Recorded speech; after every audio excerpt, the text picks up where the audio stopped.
الحمد لله رب العالمين الرحمن الرحيم مالك فولي قرى إسلامي بي إمانا إتريك كافري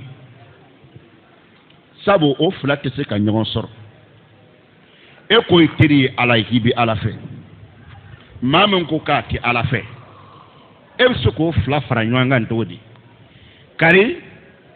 mbi ka ko la kosɛbɛ han a y'o fɔ maa min ko k'a tɛ fɛ fiyewu a barokɛɲɔgɔn y'o ye o fila bɛ ɲɔgɔn sɔrɔ wa o de kosɔn kuma dɔnna dɔw ko a ko aduwu sɔdikika aduwuka i teri jugu o ye jugu ye wa i k'a dɔn k'a fɔ sɔdiki aduwika aduwuka e kana tigɛ o la dɛ a ko i jugu teri i jugu dagawuli o ye jugu ye kana siga wala dɛ maa min ko k'a tɛ e fɛ e n'a ti bɛn min ko k'ale n'o tɛ se ka kari ɲɔgɔn kɔ i kɔlɔsi o la dɛ. O kafiri ti ala fɛ e ko k'e bɛ ala fɛ min ko k'a tɛ ala fɛ ala ɲɛ bɛ n'o la nisɔndiya la don o don ala tɛna fɔ k'e n'ale t'a la bilen wa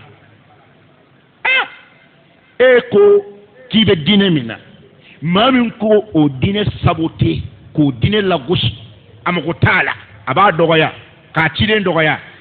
e ko e tɛ diɲɛ o tigiw kɔ o diinɛ tɛna fɔ k'e n'ale fara la. O tɛ tiɲɛ ye ko nin filaw kɔrɔ ni silamɛ o tɛ kafiri kanu na ayi silamɛ teri tɛ kɛla kafiri ye maa min ti ala ko la silamɛ teri tɛ kɛla o ye abada i dɛmɛbaga i ka dɛmɛ na i dɛmɛbaga o ye mumini ɲɔgɔnw ye. dɔ bɛna ɲininkali kɛ ko o tuma nɔ kafiriw mun n'an bɛ sigi la foyi tɛ se ka tɛmɛ an n'u cɛ wa anw ka silamɛya diinɛ ye diinɛ min ye diinɛ ɲɛlatɔmɔnen don diinɛ min don degun t'a kɔnɔ silamɛ ni kafiri bɛ sigi kɛ silamɛ ni yahudiya bɛ sigi kɛ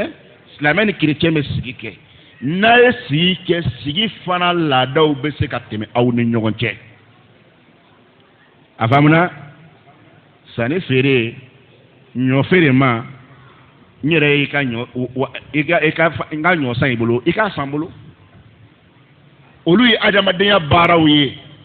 ala kan t'o ma dɛ a faamuna wa baara ɲɔgɔnya ani ɲɔgɔn cɛ diɲɛ kunkow la baasi tɛ o la kira yɛrɛ sallallahu alaihi wa sallama diɲɛ baaraw la ani maa y'o kɛ. Min tɛ silamɛ ye diɲɛ baara belebele dɔ ye jamana la tagani ye tiɲɛ tɛ wa o ye jamana la tagani kɔni ani yaw dɔw bɛnkan kɛra u ni ɲɔgɔn cɛ k'aw to yan an tɛna sɔn mɔgɔ ka bi aw kan Madinɛ kɔnɔ yan aw yɛrɛ fana mɔgɔ tɛna bi aw kan fɔ an fana ka aw dɛmɛ k'o tigi kɛlɛ o kɛlɛ min bɛna kɛ dugulataga don aw latagantɔ tɛ dɛ. Est-ce que Yahudiya la tagantɔ don wa dugu de la tagantɔ don sabu dugu y'u bɛɛ ta ye o bi bɛn o de kosɔn nin yɔrɔnin na maa mun ma diinɛ faamu walima mɔgɔ minnu ka kalan faamuya ma bonya ka se degré dɔ la n'u y'an ka diinɛ ɲɛmɔgɔw ye u ni kerecɛn ɲɛmɔgɔw sigilen don jamana ko kuma fɔli la walima an ka diinɛ ɲɛmɔgɔ dɔw ye u ni taabolo dɔ mɔgɔ dɔ sigilen don. Hali diinɛ yɛrɛ kɔnɔna na u bɛ jamana nin ko kuma la u b'a tigɛ dilan ɲɔgɔn ma a ko ka se ka dilan u bɛ sin ka karamɔgɔ ninnu bɔ diinɛ la ten pewu an kɛ k'e ma ne kari yɛrɛ ye wa an kɛ k'e ma ne kari yɛrɛ ye a sigilen k'a bɛ k'o bonya a bɛ k'o majamu est-ce que ya ka tab ati ya mo ya ti ka tabolo de u be tabolo ko kuma nawa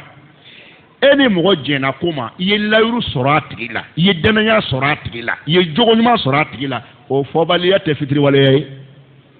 o to yewa o fitri wala yayi ke o do ko so demso ha jeli ka kala ay dina nyenyina ka fam ma ko mo mbe nun ko nungala wu sigile nyeme minna aw bi yele etage sans fa to yi aw famu de aw nyenta singoro ko la yele kuma te do na tawta amadu ye do mawi ama ko ye ko mawi o ko so ay fra karamo lo yoro la o yoro mi fle ni dine to badi afamuna wala uni bara o yoro la ni yoro ka famu jamana ko la saniya la je mo far la nyonga jama far la nyonga ko kono si ka tabulu te clean me mu ya be fara nyonga maliko o tawa o ya be tayde e be se ka bara yoro ni ngam misiri ni nga fembo jamana ko la wa o ne ko nzin ta ko la ne ka misiri ni nga yoro ni femo fleni na ko chena anata kanetowa abebi je ka ko la tanga ne ka dine be nga lafia me nga dine ka lafia soro akono e mi be ne be tablo gere kan ne jamana fara suma na e na nye suma akono koni ode wala ni wala oni bara uye ako ni yoro nfensu kunu ntala je bara utala aw ma famu ko ala krap me commerce ka sallallahu alaihi wasallam yana ka ke chini ya tumte commerce ke aka commerce la no mo tumte sani ke islama utundowa ayi tu se ko fofu ani mu tumo ke islama utunte o te menen ko faka boy faninglaism tunte arabu bulo o ka fani tumbe bo me jon fe kana chrétien o kuma na kafiri bulo fe je fe glani na otido dine kola o te do la de o ka fini glane ala kra ya don sallallahu alaihi wasallam ya famu u kam minen glane do be murudo keleke minen do glane ala kra ya baraka na e o yeso sallallahu alaihi wasallam aka baraka na ya anyene o te dineche o ti do aya kono ka foko akana kafiru ka teri ka o de men bagay dine de men yoro duskun kanu o de yoro kolosilen kodo itaka dine kanu abada ayida itaka dine kanu o ti kanu de aka dine ati de mesraka dine mimeke aka dine fana sangoro talaye itoke tuma do la adamaden yere do dantu an adamaden do jogo do bala dine kote de o kanu shi do bi du iduskuna wati dola o fana kote ha nyoro la anya kam sene misali bolo may ko famu kurana ma dagao yoro do la ka fo chrétien muso bi se kata islameo fe o kidin o te kurane kono wa al nasro don je baga do ya fo kati bemli o ngaw nasro ko afole ndo ke ka chrétien muso ta ko bi daga ki ga yahuda muso ta ko bi daga ala besi ka mo bla fena min fana ani kodo gloni nyona et ko shite ola o koni mo yeba tie muso kanu kele ala ala ka fu ko muso tanga ikana ka fede o kuma la o bi famu dogo la ja kanu mun kodo akadire kanu kodo iya famu tsanwa eno te na fara ke ka muso ta ko kata muso nta ikana ka fede o kuma la o ti sirle muso danto kanu jogo imam balolo kanu nga dine mbabore to kanu de abada odila ka aya do ta ka hadisa do tati kini firinu ye kasoro ka bere tamaw no fe ku be gben ka bo dine sinzango no te ki kelen jole to akono ayo dabla dere na kara gbeni fen ka bo e folo de bibo o ko lo si de mama be ma la bola dine kono to mabele jeni na e folo de ba ko sabala kra ko sallallahu alaihi wasallam ni ko mo do ma ko kafiri ni fo akata soro kafiri de ko o e bole akata soro kafiri do de o de la fle ayam ngono ni akuma kata de kafiri akadine te kanu abada akatabolo mumbe no lu glunu do je bara damana nabo kawnu yonche olu kote deme mumbe no lu be ke sababu e ka dine sangorota abolo o fana atebe anga dola me mogoya ani yonche obeke mogoya ani yonche obeke sani fere obike me mogoya mun ba wale mun beke ani yonche ni na anana glo e ka dine yoro dola aha kuma debe sisa ifana ti fara kafiri kan ko da ko ne baraka nyon do nga chenere la nene ma bara nge atina nyambolo nga dine dun tafe ebe e ka dine teneche ha jie baro ko so o kote da o kote ala ko silame o kana kafiru mine kaku deme mbagaye nay aya jigin sababu nay o laje ibina belebele famu wala anga mo doni ga ba do ko ka jigin sababu ubadatu bin samit sahaba mambani kafir do na nabi ala kra kan sallallahu alaihi wasallam ala kra tato kelela alena na fo ka tiri do wi yahudiya ulo jama ka cha fana be se kelela ata to ngolu faranga anga ta dine kele kenu yewa arako nde ako islama kanana kafiri mine ka ke ademe bagaye ka ka ateriye ka islama ope sa wala subhanahu wa ta'ala ko kafiru mo yoro dola innahum la aymana lahum ako kafiru nu kene gara bolo mako yahudiya o ako dana yatte ulade mo mo be nabe kaminteru chema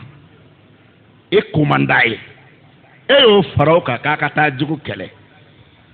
no ye ka kele sigiru ni ka ifebulu yoro ni fangama yoro bela jinin don na bora ka ta fara jugu ka domna kele be chen walma te chen odo ko ala ko umde akano ukso ka demena de kafiru do na fe kamba o deme billahi utina au deme nu deme ni kena kan taminge aw bi kele don na tawla atesu la nyemi mo bodi benyin akwa jamana na uska sigika ko be blay aw na shike sa tebo bolo aka famu de deme nyinini kele kunda deme nyinini dine kunda atete mena kafir ni islamache aw yere bela jinen kon bebe konna aw ba do kafo na on ferla on tawfe res aw bo ka wira fana bo ka o deme wa ha o deme ala koko di kana ke fiu mo mana so ka kafiri kana diskuna ka tabolo kanu mo mana so ka kafiri ka deme ngenyoye ko mana tsusa be kafiru de ano kafiru de be nyogon deme na fam befe mais islamo ta ka kola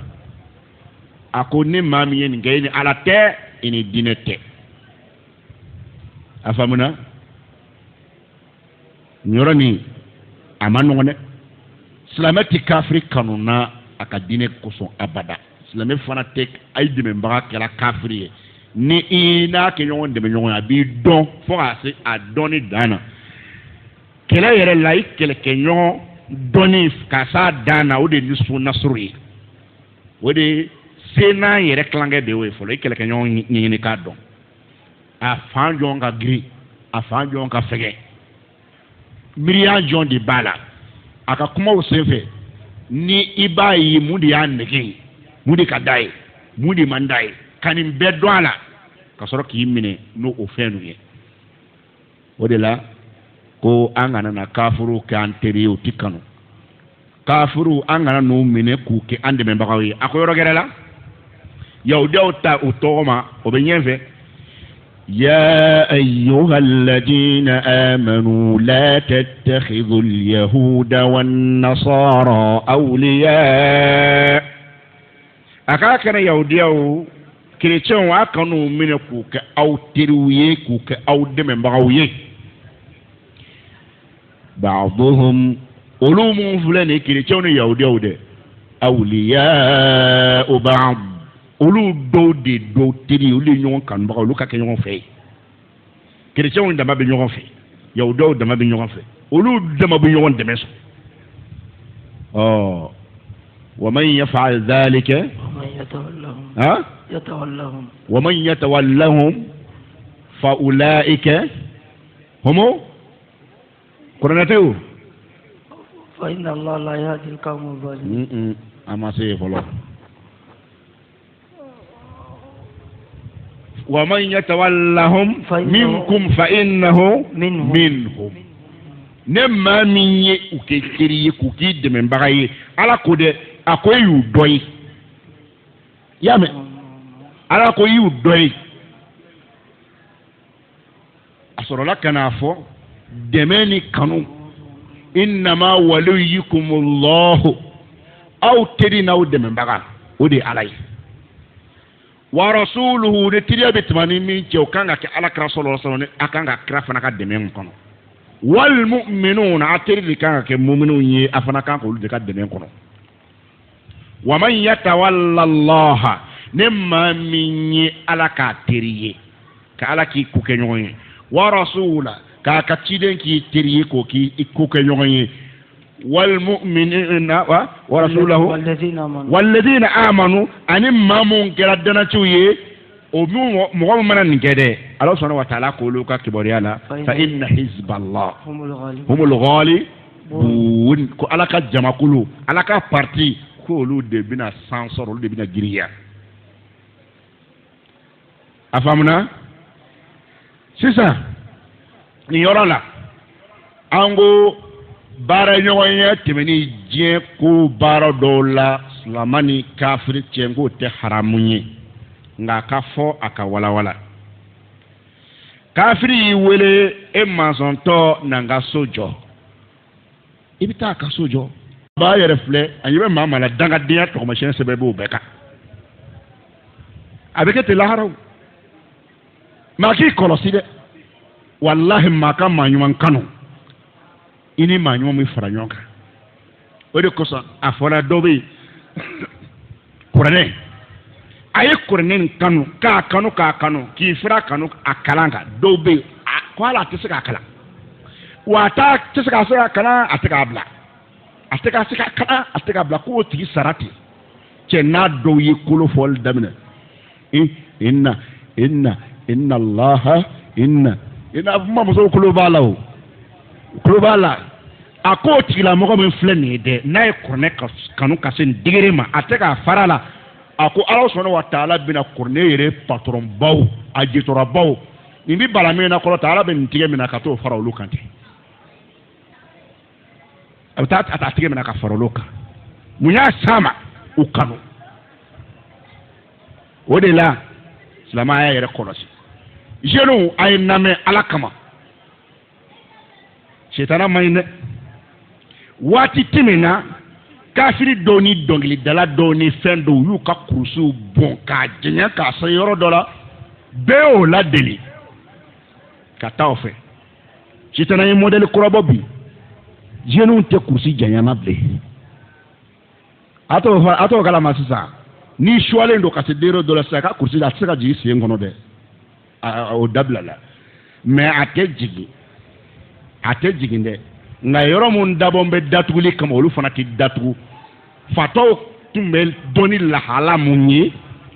wo sitana taara o degere o de di usine tigiw ma o y'o labɛn fantan ka kurusi tɛmɛna kɔrɔ k'a kɔrɔ a senkuru bɛ fara k'a tigɛ tigɛ fantanya ni dɛsɛ bolo i m'a ye wallahi sitana toro de kɛ modèle ye fantanya tɔgɔmasiyɛn dɛsɛ tɔgɔmasiyɛn ka taa jini kura di jini yɛrɛ ba e b'a a bɛ dilan yɔrɔ min ba u bɛ sin k'a tigɛ k'a fara e fana b'o don k'i kaman waga dɛsɛbagatɔw tɔgɔmasiyɛn fatɔw tɔgɔmasiyɛn jeunes wala n'a t'a dɔnbagaw tɛ fatɔ gɛrɛ mɔgɔ de y'aw ye sisan a lajɛ kɛ fatɔ filɛ nin ye sentiri t'ale bolo ka kurusi siri i m'a ye fatɔ sentiri siri t'ale taro a mana jigin ka tugu n'a bɛ ka bi a b'a sama ka yɛlɛ bon jeunes ta tɔ do kɛra o ye e kaman wagala kuma bɛɛ lajɛlen kurusi sama ka yɛlɛ na a se yen ma han ni ala cɛ i b'a dɔn natɔ fo hinɛ b'i minɛ kurusi ni jala la gbɛnɛngalanin kɛ ko tuma gbɛnɛngala han e y'o tɛ b'a kɛ kurusi ba don mɔgɔw tɛna dɔn k'i gbɛnɛngala y'a misɛnnin tɔgɔ dɛ han sitana ma ɲi dɛ walahi sitana ma ɲi fiyewu wala a y'a yɛrɛ kɔlɔsi e ni ala cɛ mana mɔgɔ min kanu dɔrɔn ten i b'o ladeli kanu tɛ gansan ye dɛ ni ala cɛ kanu tɛ gansan kosɔn n'i ye kira kanu i b'a ladeli n'i ye balontanna kanu i balontanna de a ye ti mɔgɔw kun na u kun sisan fatɔ pɛn t'a bolo kunkuafe t'a rɔ kun de kurukurulen k'o kurukuru k'o bila o yɛrɛ mana ye sisan sa a bɛɛ sisan ko bɛ ɲɛ yɛlɛlen dɔgɔba walayi han kamalenya tɛ se ka kɛ nin tɛ jeunes n'a tulo bɛ na kɛ i ka bon i ka jan i kunkolo ɲagasalen bila i kun na nin t'o la ten n'i kun ala kira dunko sallallahu alaihi wasallam a ko a ti daga abada silamɛ k'a kun yɔrɔ dɔ di ka dɔ bila a ye lamɛn dɛ ko a ti daga silamɛ k'i kun yɔrɔ dɔ di ka dɔ to a ti bɛn dɛ a ti bɛn nka mɔgɔw ye mun ladeli a kɛbagaw ladegi kafiriw de don ne balontanna ninnu dɔnkilidala ninnu n'u ye faso fasi bɔ a dɔw b'u fa fɔ k'u tɔgɔ bɔ o kɔnɔ olu mana ko kɛ o y'o kɛlen de modèle ye han maa min falen don n'a t'a yɛrɛ kalama bilen hali n'o ye talo k'i tɔgɔmatɔgɔ kɛ min ye ni ala cɛ bi jeunes gulonnen ye u bɛ k'o ladeli mɔgɔ falen ladeli tɔ ala ka hinɛ an n'aw bɛɛ la han wala an bɛ jɔ nin yɔrɔ la an bi sini ni ala sɔnna ma a jɔla yɔrɔ min na a n'a ta ye an y'a ɲini ala fɛ jeunes ala ka aw lataga k'a bɔ sitana bolo ala k'aw lataga k'aw bɔ sitana bolo an b'a ɲini ala fɛ arijinɛ ala k'o d'a ma ala k'an kisi jahanama ma diinɛ ala k'a kɛ ko jɔn ni jɔn tɛ sun na u bɛɛ sinna k'u bolo kɔrɔta anw ma sɔn cɛ kelen bolo jiginnen tora e bɛɛ y'a ye ko e sunna de patron y'a ɲininka k'e sunna a ko n sunna tiɲɛna n t'a dogo la de n sunna ko mun y'a bila sun na ko ne m'a f'i ɲɛna maa min mana sun n bɛ o bila wa a ko i y'a fɔ a ko tiɲɛ yɛrɛ la n tɛ se ka ala janfa n tɛ se ka n ka diinɛ janfa fiyewu n'i bɛ se ka n ta n ta n'i tɛ se ka n ta i b'a sɔrɔ n dahirimɛ banna i kun yan n jɛnna patron ko a y'a faamu a ko aw mun ye sun bila n y'aw bila ka bɔ n ka baara la aw mun y'a ala janfa a tigi ko k'a dara ala min na k'a dara diinɛ na aw y'o diinɛ janfa yɔrɔnin kelen mun b'a a yira k'aw tɛ se ka ne janfa n ka société kɔnɔ n y'aw bila cɛ to n ka société kɔnɔ yan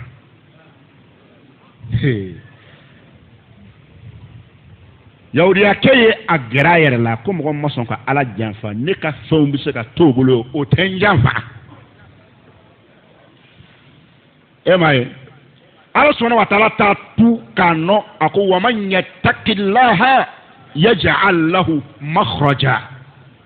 ne maa min siranna ala ɲɛ ala bɛ bɔda d'i ma k'o koronnen wa yarzuquhu min haythu la yahtasib cɛ filɛ ka tila ka jɔyɔrɔ sɔrɔ ka faamaya sɔrɔ société kɔnɔ yahudiyakɛ ye danaya d'a kan maa min ma sɔn ka ala janfa ala dun ko maa kana o ala min dun ko yahudiya b'a kalama k'a fɔ ko sariya la nafolo suɲɛli ye haramu ye maa min ko n tɛ se ka ala janfa o tɛ sɔn haramu ta dunni ma i m'a ye wa mun tun ye ala janfa nin ye ala y'a daminɛ olu yɛrɛ la ye sa o a ma kɛ o ye wa u mako sara ni ala tɛ bilen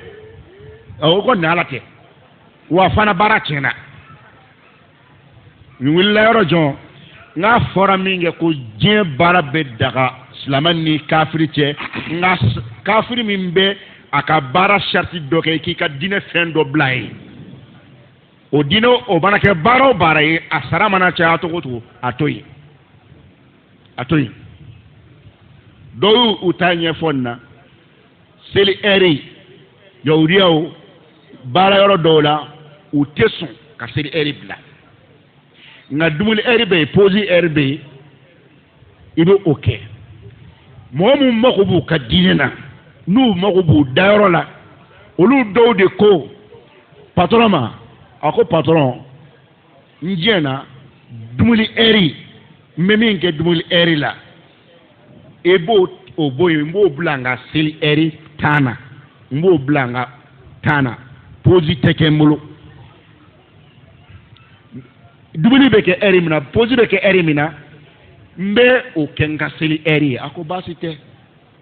ko ni dɔ tɛ k'a fara a kan kaban t'i seli kɛ i m'a ye wa nka i bɛ taa sɔrɔ kolobokalamɔgɔ fakulen dɔ bɛ yen a t'a ka dumuni ɛri ko nin posi ɛri ale t'o jate dɛ seli ɛri in dɛ ko faama ko patɔrɔn ko k'a t'o la yahudaw dun ta tɛ k'a fɔ ko a bɛɛ ta tɛ k'a fɔ k'u bɛ e ka diinɛ kɛlɛ dɛ olu ka ɛri de tɛ taa fu olu ka ɛri de tɛ taa fu bɛɛ kan ka a ye repos dɔ d'e ma o temps kɔnɔ e tɛ se ka taa i ka seli kɛ o kɔnɔ wa dɔ b'a ka seli ɛri de jateminɛ n kan ka repos min kɛ n b'a n ka seli ɛri ni n b'o o tigɛ a la n bɛ ka seli kɛ o mɔgɔ min filɛ nin ye u fana u donnen yahuda ninnu ka baara la kafiri ninnu ka baara la wa u bɛ baara kɛ ni sɛbɛ ye k'a kɛ ni seere ye yahudiyaw yɛrɛ bɛ tila tuguni ka danaya da u kan k'u yahudiyaɲɔgɔnw ni fɛnw to yen tellement a bɛ baara kɛ a kelen bɛ baara min kɛ waati dɔ la mɔgɔ fila t'a kɛ k'a yira k'a fɔ jaa silamɛ mana don a b'a sɛbɛ de kɛ i mana i ta kɛ nin cogo la walahi ala sɔnna wa taala a b'i wasa silamɛ a y'a faamu wa ne mɔgɔ o mɔgɔ i ye baara dɔ k'i bugulen to a kɔnɔ ye haramu dun de don k'e ma baara dɔ kɛra sɔrɔ ala sɔnna wa taala i sa waati la mɛlɛkɛw de b'a i ɲininka a ko k'a fɔ baara dan tɛ nin ye jaabi si t'o la koyi o ye bugɔli de daminɛlen ye kabini satɔ jahanama tɛ fɔlɔ bilayi o ye bugɔli daminɛlen ye a y'a lajɛ dɛ k'e denmuso ko a ka taa baara la ko bange mɔgɔw y'a ta bange mɔgɔw ko e denmuso dun datugulen don bange mɔgɔw ko a ko zipu de bɛ don ka na kun hali a ti datugu ala filɛ i kɔrɔ diɲɛ filɛ i kɔrɔ n'i ye baara o ta ka ala bila e yɛrɛ bɛ se k'i ka ko tɔ kiri tigɛ i yɛrɛ ye n bɛ nin yɔrɔ fɔ n yɛrɛ ye ka nin fɔ silamɛ bɛɛ ye ne mɔgɔ ye fɛn dɔ to yen ala kama ala bɛ ko dɔ kɛ i ye ne maa ye ko kɛ ala ye ala bɛ ko kɛ i ye baara si tɛ yen n'i b'a haramu to yen k'a sɔrɔ tɔnɔ b'a la ka tila k'i sigi golo la faama ala ne tun ye baara nin sɔrɔ b'a la n ye e lajɛ i ko a man di i ye faama ala n y'i ta n ye baara nin to yen ne dan b'a la sɔnni kɛbaga de ye ala ye ala mɔgɔw bɛ ka yɛlɛnna ko n ye dangaden ye ko n ye tacɛnbagatɔ ye ala n wasa u ɲɛnɛ walahi n'i y'a fɔ ni kɔnɔrɔnjɛ ye ala bɛ baara d'i ma min bɛ fisa ni kɔrɔma ye a y'a faamu a kana tigɛ nin na dɛ a y'a dun filɛ ka min yira an na nin ye k'a fɔ mɔgɔ kana na kafiri minɛ ka kɛ i teri ye i t'a kanu n'a ka diinɛ kosɔn abada o cogo kelen fana la i tɛ a nana k'a k'i dɛmɛbaga ye i ka diinɛ kungow la wa hali fana kafiri yɛrɛ bakun tuma dɔw la kafiri yɛrɛ ka kafiriw ye to k'u kanu ka diɲɛdenw ye k'u kanu k'u ladeli mɔgɔ b'i kɔlɔsi a la kosɛbɛ kosɛbɛ sabu ala kɛra ka kumakan dɔ bɛ yen sɔlɔlɔ salama cɛ dɔ nana ala kɛra ɲininka a ko kira o ne ko diɲɛ bɛ wuli don jɔn de lahara ye don jɔn ye ɲininkali ba ala kɛra ko a ma sɔlɔlɔ salama ne bɛ ɲininka n'a kɛra kɛfɛn ye de e ye mun na da a ko la a y'i kun ja k'i kun jan a ko tiɲɛ na n ka baara man ca nka n kɔni b'a dɔn ala ka di n ye kojugu e kira kanu bɛ n na fo ka s'a dan na n kɔni b'o dɔn ala kira ko sallallahu alaihi wasallam a ko almar'u ma'a man ahabba a ko mɔgɔ i ni maa bɛ fara ɲɔgɔn kan i ye maa min kanu i ni maa bɛ fara ɲɔgɔn kan i ye maa min kanu kafiri sugu dɔw bɛ yen u kanuni a y'a yɛrɛ kɔlɔsi a la dɛ a y'a faamu ɔhɔ kafiri kanuni n'a fɔra ko e ni i kanubaga de bɛ taa ɲɔgɔn fɛ han bɛɛ y'a kalama sisan sawo kafiri dɔw bɛ yen n'u tɛ jamana kelen u ka dɔnkili da kosɔn u fili don cogo kosɔn u y'u kanu e bɛ bala min na lahara don e n'o de tigɛ bɛ ɲɔgɔn bolo ko munna n tigɛ b'i bolo an bɛɛ ma ɲɔgɔn kanu wa wamtazul yawma ayyuhal mujrimun ala bɛ sin ka degere bɔ ten ka bɛɛ ɲagaminen to ɲɔgɔn na kɛnɛ kan ten a ko he bɛɛ k'i bɔ ɲɔgɔn na mɔgɔ bɛ bala min na i bɛ talon ka t'i fara mɔgɔ dɔw kan e b'o lajɛ jɔn i bɛ maa fɛn a bɛɛ so ja e yɛrɛ sen so ye o ye faralen zonw ka aran bɛ da la dɔw i bɛ kɛrɛfɛ filɛ i bɛ maa dɔw ye han gulɔminaw fakɛlaw u bɛ ta ka pɛrɛnna dɔrɔn riba dunnaw dɔ b'a yɛrɛ filɛ ale bɛ se k'a yɛrɛ yiriba dunnaw cɛ ma ten